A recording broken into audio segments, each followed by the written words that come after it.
না, অধ্যাদেশ নাই। মাঝামাঝি কি জিনিস সেজন্য আমি বলেছিলাম এটা হয়তো নিউট্রাল জেন্ডার হতে পারে। আমি পজিটিভলি যাচ্ছি, আমি কোনো কিছু অস্বীকার করছি না।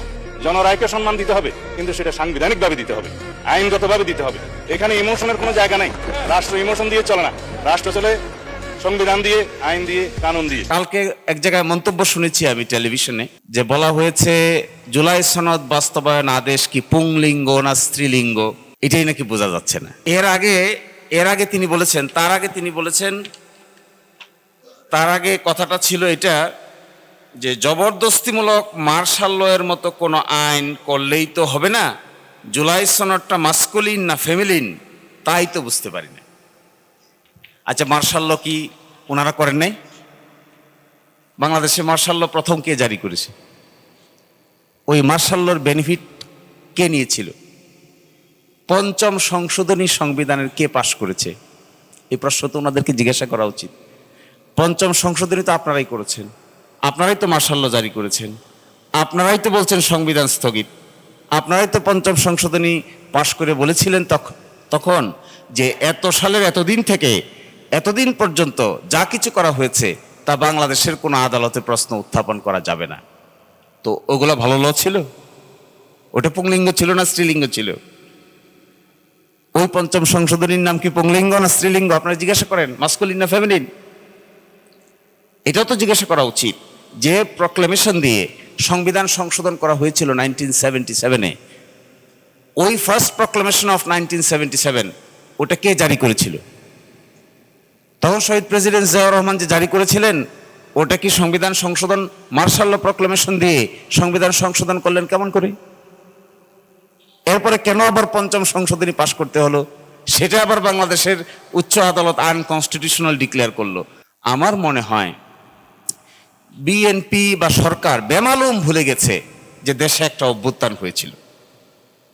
তারা মনে করছে একটা নিয়মতান্ত্রিক সরকার ব্যবস্থার মধ্য দিয়ে নির্বাচন হয়েছে, বাস that is what is the final.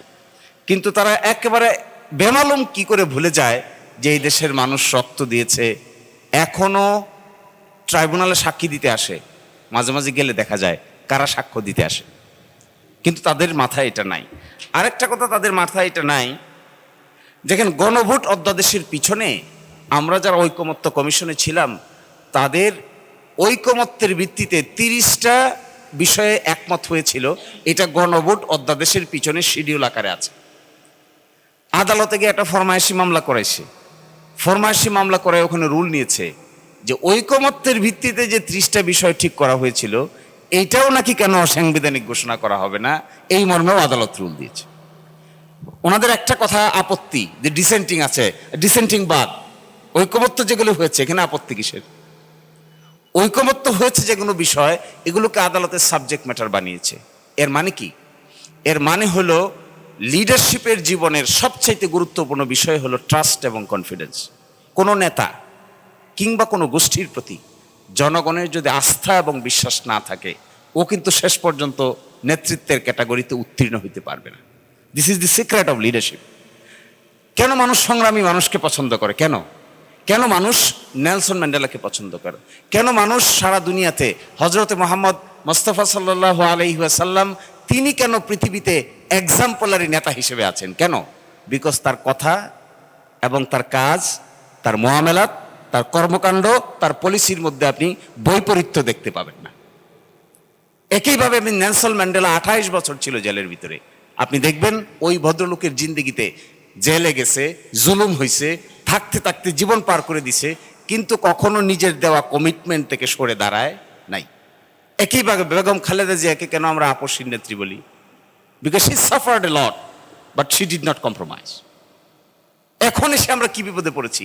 তার দল সরকার গঠন করার আগে যা বলেছে, একসাথে মিলে আমরা যা আলোচনা করলাম, সরকার গঠন হওয়ার পরে কিংবা নির্বাচনের পরেই 180 ডিগ্রি অ্যাঙ্গেলে পোল্ট্রি মারছে। এই যে 180 ডিগ্রি অ্যাঙ্গেলে পোল্ট্রি মারার পরে আমরা জানা এখানে আলেম ওলামা, দেশের বিখ্যাত জ্ঞানী গুণীজন এখানে বসে আছেন, তাদের মনোজগতে আর আস্থা বিশ্বাসের জায়গাটা তো আগের মতো নাই। আপনি কি করে এটা ফিরে আনবেন?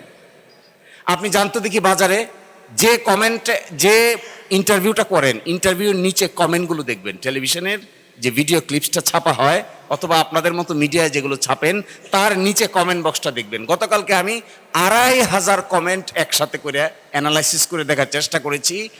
এই মন্তব্য যেখানে করা হয়েছে তার মধ্যে 2500 কমেন্টের ভিতরে মাত্র 60টা কমেন্ট পক্ষে আছে, বাকি 2493টা কমেন্টে হা হা হু হু করে হাসতেছে।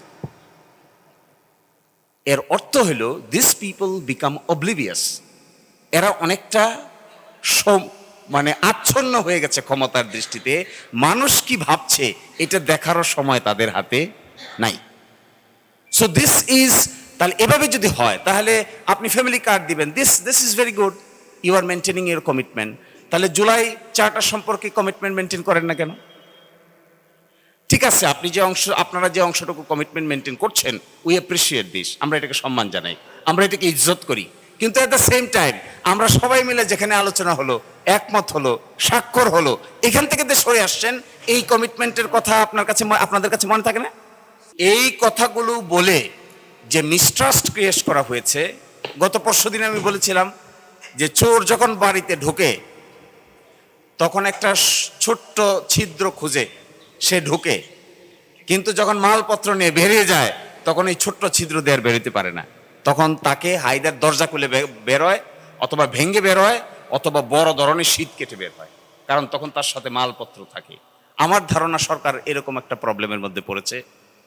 তারা চোর হিসেবে ঢুকেছে হলো হাইকোর্টে গিয়ে একটা স্টেজ ম্যানেজড রুল নিয়েছে। এটা যেদিন শেষ হবে সেই দিন কিন্তু দরজা ভাঙ্গা ছাড়া আর উপায় থাকবে না। এটা ধারণা আছে কিনা তাও আমি জানি না, ওনাদের মাথায় হয়তো আছে এটা যে ক্ষমতা আছে, কিছুক্ষণ প্লে করলাম, যখন ক্ষমতার ভাটা পড়বে তখন আর প্লে করবেন কি করে? অতীতের ৫ম সংশোধনী মামলা যখন আনকনস্টিটিউশনাল ডিক্লেয়ার হয়েছে তখন জিয়াউর রহমান সাহেব কর্তৃক গৃহীত সকল সাংবিধানিক সংস্কার অবৈধ ঘোষণা করে দেওয়া হয়েছে। এবং পঞ্চদশ সংশোধনীর যে মামলাটা হয়েছে, পঞ্চদশ সংশোধনী যেটা সংবিধানে হয়েছে, এটা দেখবেন সংবিধানের সব জায়গায় কাটা ছিঁড়া করতে করতে করতে করতে এমন হয়েছে, বলা হয় যে পঞ্চদশ সংশোধনীটা কোনো সংশোধনী না, এটা সংবিধান নতুন করে লেখার শামিল। তো এরকম একটা কিছুর জন্য অপেক্ষা করছেন ওনারা? তা না হলে আদালতের বারান্দায় এটা কেন ঠেলে দিলেন? আচ্ছা, কোনো ইন্ডিপেন্ডেন্ট লোক যদি আদালতের বারান্দায় ঠেলে দিত তাহলে আমরা অ্যাকসেপ্ট করতাম। ম্যানেজ করা, আইনজীবীও ম্যানেজ করে, অ্যাটর্নি জেনারেল অফিসও ম্যানেজ করে, রুল কিভাবে হবে এটাও ম্যানেজ করে। আরো আশ্চর্যজনক বিষয়, এখন বলবে কি জানেন, গতকালকে থেকে বলা শুরু করেছে, এটা বলে সাবজুডিস ম্যাটার। তো সাবজুডিস হলো কি করে? আদালতের কোনো আদেশ আছে? আদালত একটা কারণ দর্শানোর নোটিশ দিয়েছে, বাস, এরপরে তার কোনো সাবজুডিস নাই, বলে নাই তো এটা করো, এটা করো না, এটা করা থেকে বিরত থাকো, এটা স্টে, কিচ্ছুই তো বলে নাই। তাহলে সাবজুডিস ম্যাটার বলছেন কাকে? সাবজুডিস ম্যাটারের সংজ্ঞাটাকেও এখন পরিবর্তন করার চেষ্টা করছে। আদালতের সুনির্দিষ্ট যদি আদেশ থাকতো যে জুলাই সনদ বাস্তবায়ন আদেশকে স্টে করা হলো আগামী 6 মাসের জন্য, তাহলে এই কথা বলতে পারতেন। স্টে তো নাই, ডাইরেকশন নাই, কোনো ইনজাংশন নাই, কোনো রেস্টেনিং অর্ডার নাই, তাহলে সাবজুডিস হলো কি করে? শুধু কারণ দর্শাইতে বলছে আমাদেরকে। তা আমরা কারণ দর্শায় পার্টি হব, শুনানি হবে, দীর্ঘদিন চলবে, ততদিন পার্লামেন্ট হাত পা গোটায় বসে থাকবে, ততদিন জুলাই সনদ বাস্তবে রূপান্তরিত হবে না। তো আমি মনে করি এই রাজনীতিটা বোঝার বাকি আর কোনো লোক এই জগতে নাই। ইভেন আমার একটা ছেলে আছে, আর 17 বছর বয়স, সেও দিকে হাসে। তা আমি জিজ্ঞেস করি যে বাবা হাসোস কেন? কই যে আগে কি কইল, এই ভিডিওটা যেটা দেখাইলাম এটা ওই আমার দিছে। কই দেখেন এই লোকটা আগে কি বলে আর এখন কি বলে। তুমি হাসো কেন?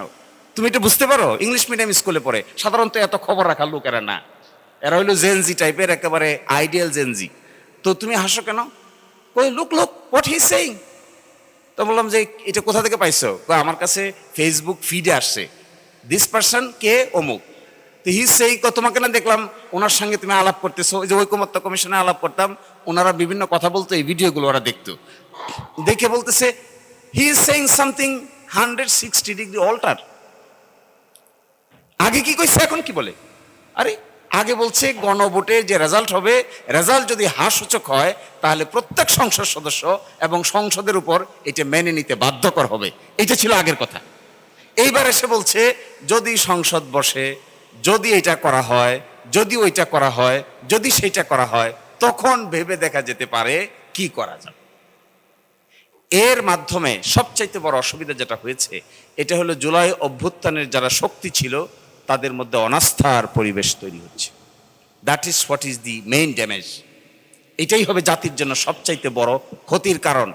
একটা ফ্যামিলি কার্ড আপনি দিলেন কি দিলেন না, এটা একটা টাকা পয়সার ব্যাপার, কিন্তু জুলাই সনদ বাস্তবায়ন কেন্দ্রিক যে অভ্যুত্থানের বৃহত্তর শক্তিগুলো, তাদের মধ্যে যদি অনাস্থার পরিবেশ তৈরি হয়, এইটা ওই শীত কেটে চুরিতে ঢোকার পরে মালপত্র নিয়ে দরজা ভাঙে বাইর হওয়ার অবস্থার একটা দশা এখানে দেখা দিতে পারে।